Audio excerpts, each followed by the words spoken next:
10 de la mañana con 37 minutos, los casos por coronavirus continúan al alza, llegando a sobrepasar la barrera de los 9.000 casos diarios, cifra que no se registraba desde marzo de este año. Y para conversar sobre la pandemia, tomamos contacto con el exministro de Salud, Jaime Mañalich. ¿Cómo está, doctor? Gracias por estar con nosotros acá en Mega Noticias Alerta. Maribel, muy buenos días. Buenos días. Bueno, lo primero, el actual escenario que vive nuestro país en torno a la pandemia, el COVID-19, más de 9.000 casos, ¿es derechamente un rebrote? Es derechamente una nueva ola producida por una variante una subvariante del virus Omicron, que es el que nos afecta ahora, el BA2 y sus distintas modalidades. La información de que tenemos 9.000 casos es probablemente inexacta porque el volumen de testeo está siendo muy bajo, a pesar de que tenemos una capacidad de hacer más de 120.000 test PCR diarios. Se están haciendo del orden de 30.000. El otro tipo de exámenes que se está haciendo es mediante antígenos, que yo creo que debería estimularse aún más.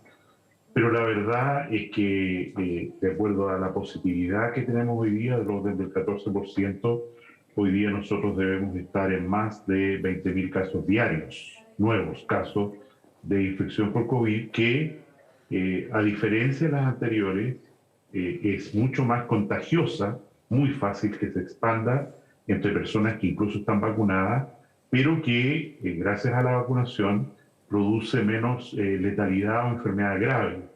Del orden de un 0,25% es la tasa de letalidad para esta forma de virus, o sea, 0,25 de cada 100 enfermos fallecen, comparado con Delta o Gamma, que tenían letalidades sobre 1%. Pero si el volumen de casos es muy grande, como nos está ocurriendo en este momento, es evidente que ya estamos teniendo muchos casos de enfermos graves, se están disminuyendo las camas de tratamiento intensivo, hay que aumentar la capacidad.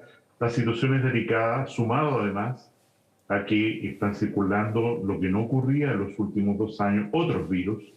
El virus sincicial respiratorio representa hoy día el 32% de los virus identificados en infecciones respiratorias en los centros centinelas o los servicios de urgencia, y este virus afecta fundamentalmente a los niños, y es por eso que la capacidad que está quedando residual de unidades de tratamiento intensivo para niños es extraordinariamente baja, peligrosamente baja, diría yo, y hay que reclutar más camas de tratamiento intensivo para los niños, que estamos recién empezando esta ola invernal de tantos virus. Doctor, usted dice entonces que serían más de 9.000 los casos, usted habla de cerca de 20.000, esto porque no están todos los testeos, la gente ha dejado de testearse para saber si tiene o no el COVID-19. ¿A qué cree usted que se deba esta baja en los testeos que ha habido? Yo creo que en primer lugar a que no ha habido una decisión radical del Ministerio de Salud por impulsar el examen de testeo acompañado, voy a decir, de antígenos, que, como coincidimos ayer con varias autoridades de salud, es el examen de elección para el control poblacional del contagio del COVID en los aeropuertos, en las escuelas, donde fuere, ¿no? Y en ese contexto, el test de antígeno hoy día tiene una segregación por ingreso muy terrible, en el sentido de que la gente que tiene recursos va a una farmacia, se compra un test de antígeno por 10.000 pesos, un poco menos puede ser ahora porque hay mucha competencia, se hace el test de antígeno, pero no le avisa a nadie, no hay control de que esa persona está enferma y que se aisló por su cuenta, no hay registro, porque no se comunica este resultado a la plataforma del Ministerio de Salud, una dificultad que ya mencionó la propia ministra hace unos días, pero creo que se podría suplir eso si fuera el Estado el que tomara la iniciativa de hacer más exámenes de antígenos en escuelas, en lugares de trabajo, asilos o lugares de ancianos, recintos penitenciarios, etc. En segundo lugar, es evidente que en la medida en que la percepción de riesgo de esta enfermedad ha disminuido. La gente tiende a hacerse menos exámenes y dice, mira, parece que tengo un resfrío, o qué sé yo, y no se testea adecuadamente, y por lo tanto tampoco hay registro de las personas que evidentemente están enfermas de COVID, pero no se han testeado, producto de. Y vemos también que ha habido una dificultad muy importante para lograr una cobertura adecuada de la cuarta dosis, de la dosis de refuerzo, que hace una diferencia significativa en la posibilidad de enfermar gravemente o morir por esta variante Omicron que enfrentamos ahora. Se ha impuesto esta exigencia, el pase de movilidad, desde el 1 de junio para personas que tengan una vacuna 6 meses antes. Hay más de 3 millones de personas rezagadas y a pesar de esta exigencia del pase de movilidad, en la práctica no se logra el objetivo de vacunar a las personas.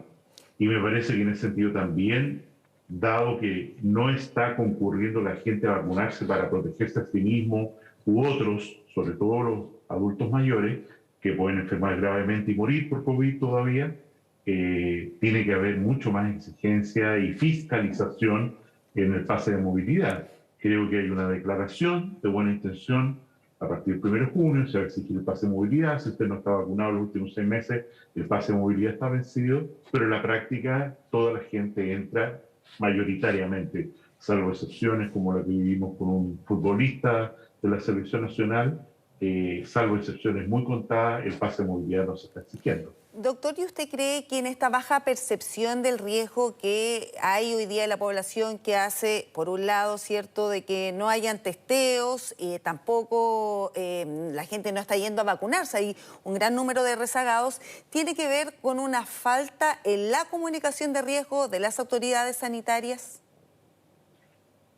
Yo creo que se ha repetido ese argumento, yo no lo comparto mucho. La población está extraordinariamente cansada, ya aburrida de esta pandemia que le ha producido tanto sufrimiento y estamos a punto de una recesión económica también por esta pandemia, sumado a la invasión de Ucrania, lo sabemos, los alimentos, y en ese contexto la gente está absolutamente cansada. Creo que esta situación es de mucho riesgo porque la posibilidad de morir por COVID, sobre todo los adultos mayores, sigue siendo muy alta. Y en ese contexto me parece que más que el tema de comunicar el riesgo, en fin, la estrategia basada en la exigencia del pase de movilidad es correcta, pero es correcta en la medida en que efectivamente se aplique y se sancione severamente a quienes no lo exigen. Por ejemplo, cuando estoy pensando en la ley de tabaco, que logró tanto éxito para prohibir fumar en espacios cerrados, vale decir, en el equivalente, está prohibido entrar a espacios cerrados si usted no tiene su pase de movilidad, eso produjo un cambio, como lo vemos, en el sentido que no se fuma en lugares cerrados, porque la exigencia y las multas para los lugares donde se permitía fumar en interiores era enorme. Entonces, ¿a qué me refiero con una fiscalización adecuada? Autoridades o, digamos, inspectores de la Serenia de Salud recorren lugares, cine, restaurantes, conciertos, y dicen, señor administrador, señora administradora, ¿usted exigió el pase de movilidad? Sí, claro, todo. Ahí vamos a ir ahí adentro. Me encuentro con 5, 7, 10 personas que no lo tienen, eso significa la clausura del lugar, porque en realidad está falseando una información y no obedeciendo una instrucción. Y en ese sentido yo creo que el Ministerio de Salud tiene que tener mucho más, voy a usar una palabra dura, a lo mejor coraje, decisión, radicalidad para enfrentar este riesgo, independiente que estos temas para el actual gobierno de actuar con radicalidad, con decisión, con valentía, son mucho más difíciles. ¿Por qué cree que son más difíciles? ¿Por qué realiza ese diagnóstico? Porque yo creo, en primer lugar, que la decisión política de sacar el tema COVID de la moneda, no quiero decir las vocerías de la moneda, sino que, por ejemplo, la reunión del Comité Interministerial COVID, que nosotros teníamos en el extremo, teníamos una por día y después 3 por semana, se ha realizado solo una. Entonces no hay coordinación del gobierno, ni está en la agenda del gobierno. No hablo solo desde el punto de vista comunicacional. La vocera no ha hablado nunca de COVID en este sentido. La ministra del Interior, que fue presidenta del Colegio Médico y, digamos, tuvo un gran protagonismo mediático en respecto al manejo, no ha hablado absolutamente nunca de el manejo del COVID. Y en ese sentido, la gente percibe que esto representa una menor preocupación para el Estado. Y por otra parte, en la estructura de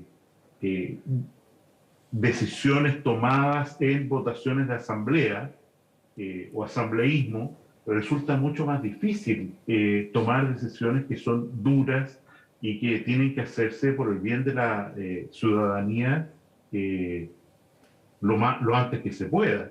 Estamos viendo, ustedes mencionaban en la nota anterior, el caso de la viruela del mono. Yo creo que no vamos a tener un gran número de casos en Chile, pero el nivel de alerta, de comunicación respecto a el control del aeropuerto, por ejemplo, para empadronar a toda la gente que viene de lugares donde esta enfermedad es endémica ya, o sea, hay muchos casos todos los años, es fundamental y no se está haciendo. Y eso significa que tenemos un riesgo muy grande de que a través del aeropuerto entre esta viruela, que no es banal. Tiene, a pesar de que hay 1000 casos y no hay fallecidos reportados, en la experiencia endémica se sabe que la letalidad por la viruela del mono es del orden del 3-4%. O sea, de cada 100 personas que se enferman, 3-4 van a fallecer por la viruela del mono. Y en ese sentido, como lo ha advertido el propio director de la Organización Mundial de la Salud, recientemente reelegido, este es un tema muy serio con el cual hay que tomar conducta, y a mí me parece que lo que se está haciendo desde la perspectiva de evaluación de riesgo es también bastante leve. Y en ese sentido, leyendo obviamente y escuchando sus palabras al comienzo con respecto a estos reportes de salud que ahora no son en el Palacio de la Moneda, sino son desde el Ministerio de Salud, a su juicio, ¿esto fue un error? O sea, no quiero decir que comunicar en las faldas del Cerro Santa Lucía o en el Patio de los Cañones sea el tema clave. El tema clave es, este es un gran problema para la ciudadanía. Sigue siendo un gran problema y tenemos un invierno muy duro que va a transformarse en una demanda también de carácter ciudadano y político para el gobierno por los niños enfermos, por los que van a fallecer de COVID, etc. Y en ese sentido, desprenderse en la agenda del comité político, de la estructura, del corazón del gobierno, de la preocupación por la pandemia y su manejo, creo que es un error que debe corregirse a la brevedad. Y contribuye, como usted dice, a que el Estado, el gobierno y también la ciudadanía sienta que ya el peligro no es tal. Le quería preguntar por, bueno, la cuenta pública me imagino que escuchó, no sé si toda, pero al menos la parte donde el presidente Gabriel Boric hace un mea culpa con respecto a las críticas que se realizaron en su momento al manejo de la pandemia en el gobierno del presidente Sebastián Piñera, donde usted, claro, fue ministro, estuvo durante todo el comienzo del COVID-19, de la llegada a nuestro país. ¿Qué le parece a usted este mea culpa y este reconocimiento que también hace al gobierno, a su gestión, para manejar la pandemia del coronavirus? O sea, yo lo valoro como un signo de madurez, la crítica que sectores que hoy día están en el gobierno para la gestión que hizo el presidente Piñera sobre el COVID fue extraordinariamente ácida, en mi opinión injusta, infundada. Hubo querellas, hubo denuncias, hubo una vigilancia exigentísima de sectores como Espacio Público, el propio Colegio Médico, ¿no es cierto? Y en ese contexto me parece que el presidente Boric hace bien al decir, mira, en realidad tenemos que reconocer que aquí hubo un manejo adecuado, que nuestras críticas fueron a veces muy, no recuerdo las palabras, lo escuché bien y lo leí también, nuestras críticas fueron excesivas.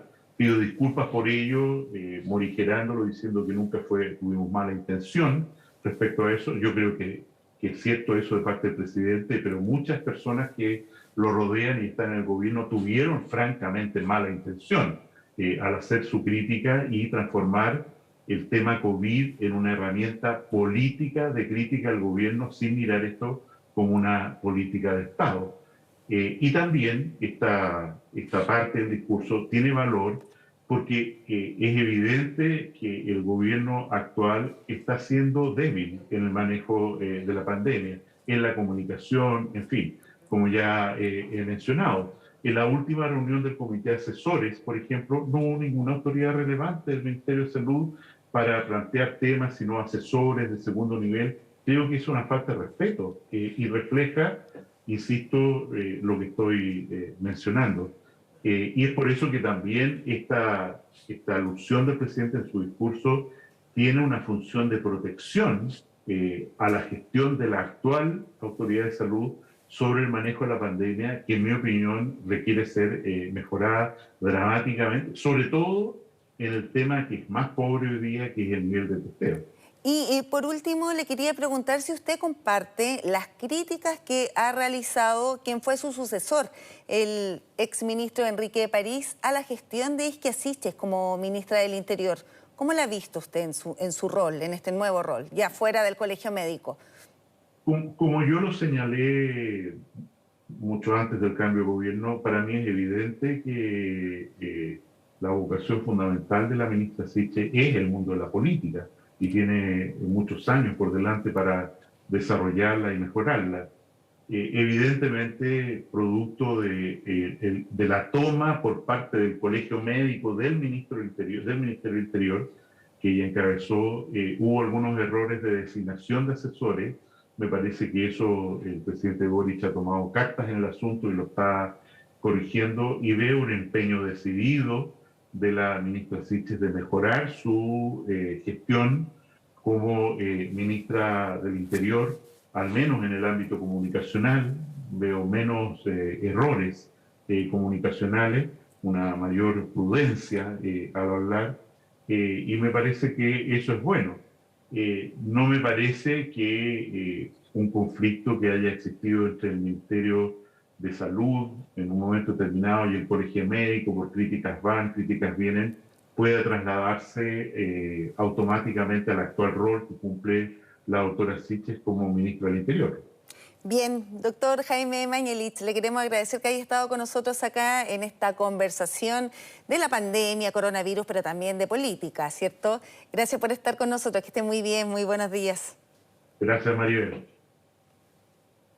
Y nosotros hacemos un alto acá.